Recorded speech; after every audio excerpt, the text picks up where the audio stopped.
Olá, senhores, tudo certo? Continuando aí a nossa última parte, nós vamos finalizar a nossa Supply Chain Management, ou seja, a nossa parte, o nosso conteúdo da logística que fala da gestão da cadeia de suprimentos como um todo. Nós vimos aí desde a parte 1 como a gente pode fazer para melhor gerir essa cadeia de suprimentos. Nós passamos por alguns softwares que são utilizados, o ERP, que é Enterprise Resource Planning, o CRM, o Customer Relationship Management, todos eles que fazem essa interface com o seu consumidor final, com o seu cliente, para a gente poder planejar muito bem toda a cadeia de suprimentos, saindo desde o fornecedor inicial, passando pela indústria, pela fabricação, vindo para a distribuição, indo para o varejo, que é onde o consumidor final ele compra esse produto depois de passar por toda essas etapas. Beleza? Então a gente continua agora falando nessa parte 3 da Supply Chain Management sobre as etapas importantes, ou seja, as etapas imprescindíveis na construção da nossa cadeia de suprimentos. Beleza? Continuando aí, nós temos aqui a número 6, que é a resolução de conflitos. Para vocês que lembram, nós falamos muito disso dentro de fundamentos da administração, beleza, pessoal? Sobre esses conflitos que eles devem ser dirimidos, lógico, quando entram num embate, né? Mas que deve ser muito bem trabalhado. Porque eu coloco aí no segundo ponto para vocês, o profissional de gestão de pessoas ele é essencial nessa negociação de conflitos. Pessoal, estou falando com a turma do superior. Nós estamos vendo agora a abordagem comportamental, que é uma outra abordagem da administração que vocês não viram devido, né, a ser só o início da administração, só fundamentos. Em teoria geral de administração como superior, eu estou falando da abordagem comportamental e eu falo muito especificamente nessa questão do profissional. O administrador, ele precisa saber lidar com pessoas, ele precisa saber liderar, ter autonomia, saber ouvir, cooperar com os seus parceiros. Enquanto profissional de logística, você vai ter que ter esse jogo, digamos, esse jogo de cintura, até mesmo para liderar dentro da cadeia de suprimentos, para saber como dirimir alguns conflitos. Beleza? Continuando aí. A nossa próxima etapa é a construção da marca. E eu coloco aqui para vocês, só voltando aqui, eu coloco aqui para vocês algumas marcas que vocês conhecem. Professor, essas são marcas aqui da região, sim. Eu coloquei para vocês terem uma ideia de que as marcas, pessoal, elas são construídas de acordo com alguns determinados critérios.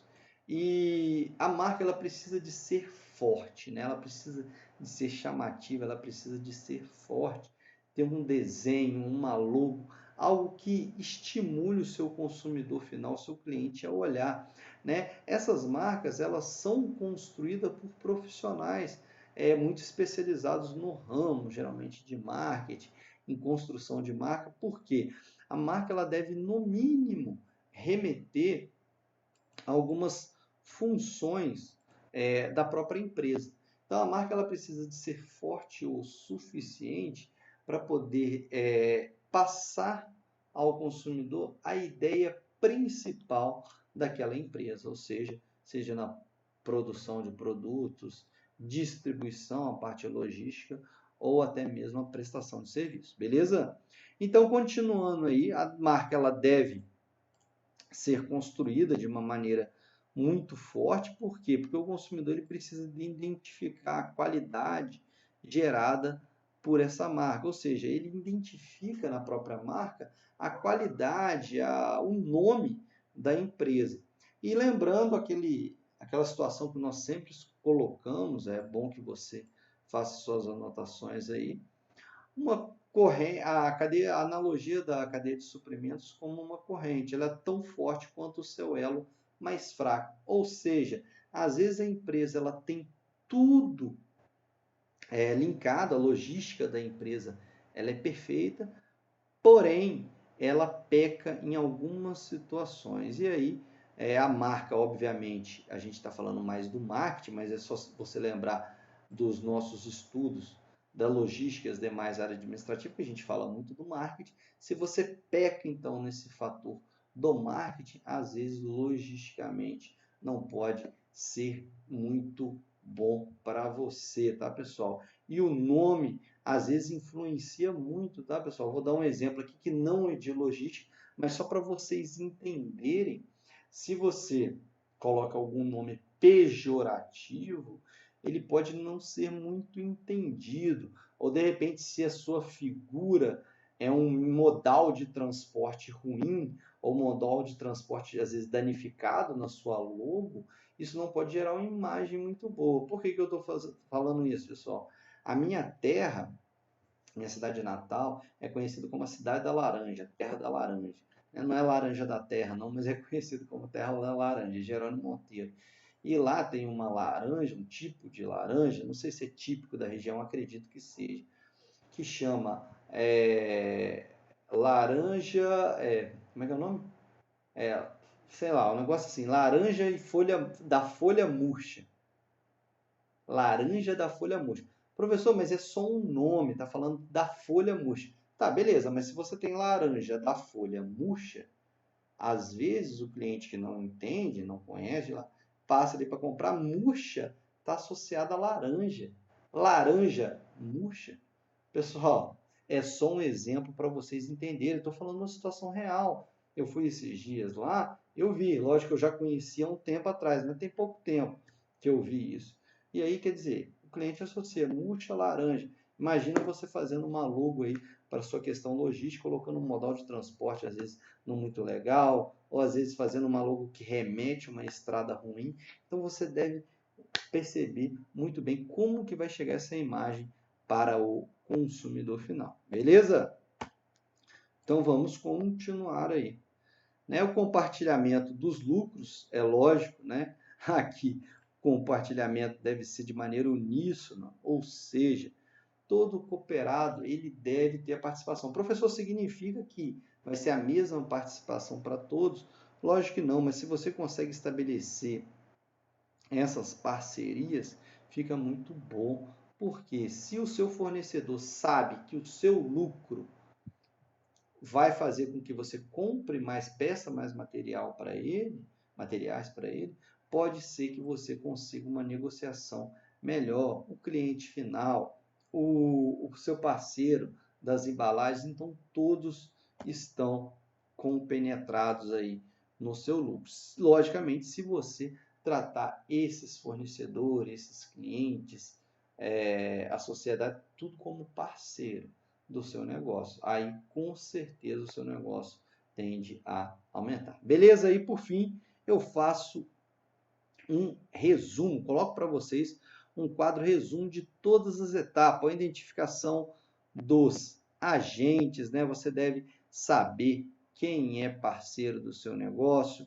qual a relação é mais confiável, lembrando que não tendo um fornecedor só, vai fazendo suas anotações, pessoal. Esse quadro resumo é extremamente importante aí para suas anotações e para você identificar, gravar, interiorizar mais a matéria, beleza? O desenvolvimento de parcerias, obviamente que elas devem ser feitas diminuindo os seus riscos também de investimento, parceiros em várias localidades, às vezes, pessoal. Definição de contratos flexíveis, aquela questão que eu coloquei para vocês, tomar muito cuidado, sempre tem que ter uma cláusula de barreira, às vezes uma cláusula emergencial no seu contrato. As informações elas devem fluir perante toda a cadeia. Quando você compra alguma coisa pela internet, você não gosta de saber da onde está o seu produto, se o seu produto está vindo da China, se ele já chegou na alfândega do Brasil, se ele está num CD, num centro de distribuição. Agora você já entende CD, porque a gente está aprendendo em logística. CD é o centro de distribuição dos correios, enfim. A padronização das ações que devem ser muito bem padronizadas para que você saiba onde está o seu produto, a quem você vai recorrer, quem você vai reclamar. né? A resolução de conflitos, construção da marca, eu coloquei para você uma marca muito forte, ela tem uma representatividade para a empresa muito boa. E por fim, o compartilhamento dos lucros que deve ser feito.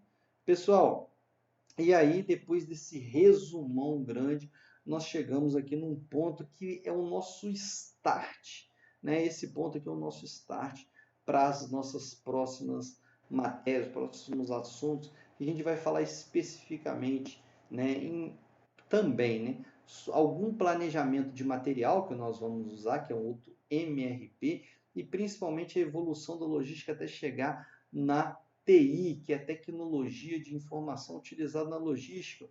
Por isso eu faço questão de colocar para vocês aqui, né, alguma evolução. Na década de 80, foco nas metodologias e modais de transporte para armazenar, igual nós já aprendemos aqui, todos os modais de transportes.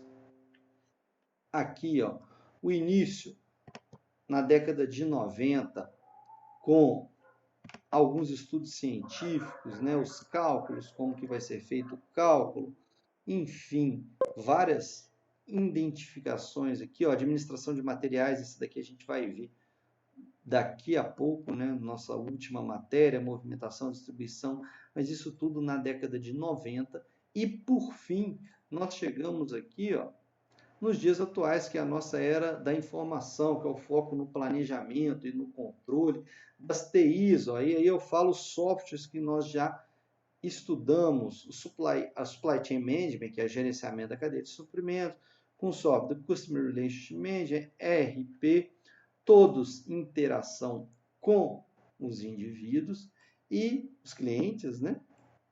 Traçando perfis, e a logística 4.0, que envolve também todos esse software, contribuindo, obviamente, para o aumento da qualidade do produto ao cliente. E eu coloco para vocês aqui que quanto mais vai se desenvolvendo, mais se torna complexo a competitividade nesse mercado. E o ideal, sempre aumentando a qualidade. Como que pode ser visto qualidade na logística, pessoal? Lá nas primeiras aulas, às vezes pode ser a entrega do produto no tempo certo, na quantidade certa, sem estar danificado. Isso pode ser qualidade e sempre reduzindo os custos. Beleza, pessoal? Encerramos aqui mais uma quinzena e nossa parte 3 na gestão da cadeia de suprimentos, atentando sempre para as informações finais. Beleza, pessoal? Então aqui nós encerramos a gestão da cadeia de suprimentos. Tenham todos uma boa semana, bons estudos, ótimos estudos aí. Não deixe de visualizar os vídeos antigos. Para quê? Para que você possa entender, compreender um pouco mais da logística e essa evolução que nós chegamos até essa disciplina, até essa matéria de hoje da gestão da cadeia de suprimentos. Espero que estejam todos bem, bons estudos e ótima semana, pessoal. Até mais.